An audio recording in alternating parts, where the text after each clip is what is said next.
ونصلي على رسوله الكريم. أما بعد، فأعوذ بالله من الشيطان الرجيم. بسم الله الرحمن الرحيم.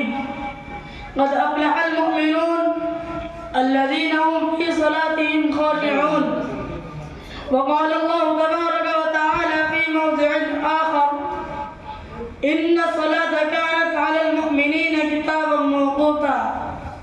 وقال النبي صلى الله عليه وسلم: الصلاة معراج المؤمن. حضرات گرامی، آج میں جس موضوع پر بات کر رہا ہوں وہ ہے نماز. آپ صلی اللہ علیہ وسلم نے فرمایا نماز دین کا ستون ہے، نماز مومن کی معراج ہے، نماز شیطان کا منہ کالا کر کے رکھ دیتی ہے، نماز مومن کا نور ہے، نماز جنت کی کنجی ہے، نماز ایمان اور نور ہے، نماز روزی میں برکت اور قیامت کے دن نمازی کے سر کا تاج اور پل صراط کا پروانہ ہے. محترم حضرات، نماز اسلام کے بنیادی ارکان میں سے ایک اہم رکن ہے. قرآن کریم میں کم و بیش 700 مقامات پر اقامت صلاۃ کا ذکر ہوا ہے، جس میں سے 80 مقامات پر صریح حکم وارد ہوا ہے. آپ صلی اللہ علیہ وسلم نے فرمایا: مروا اولادکم بالصلاۃ وهم ابناء 7 سنین واضربوهم علیہا وهم ابناء 10 سنین وفرقوا بینہم بالمضاجع.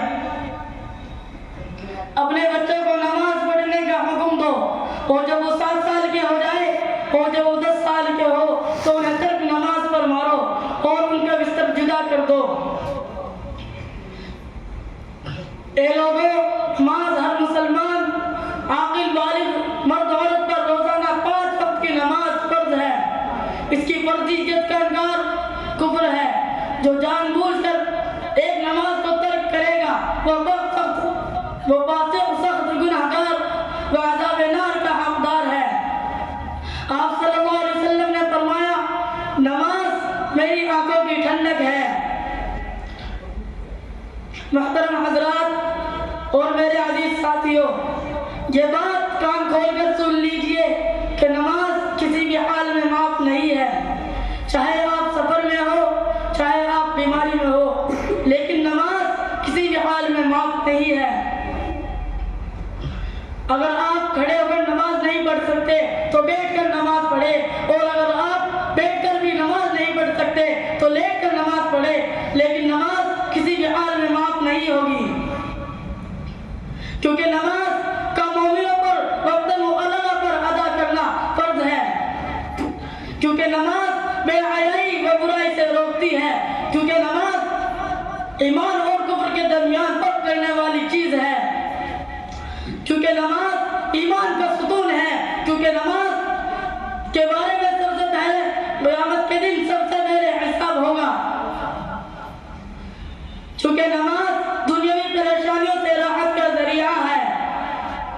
اللہ تعالیٰ نے اپنے بندوں پر 5 وقت کی نمازیں فرض کی ہے. حضرت جابر رضی اللہ عنہ سے روایت ہے کہ اللہ کے رسول صلی اللہ علیہ وسلم نے ارشاد فرمایا آدمی اور کفر کے درمیان صرف نماز کا فرق ہے. دعا ہے کہ اللہ پاک سے ہم سب کو اللہ تعالیٰ 5 وقت کے نمازی بنا دے. اس شعر کے ساتھ میں جدا ہوتا ہوں: پڑھ نمازیں پن جگانا نہ کر کوئی بہانہ، پڑھ نمازیں پن جگانا نہ کر کوئی بہانہ، اس میں ہے تیرے لیے جنت ورنہ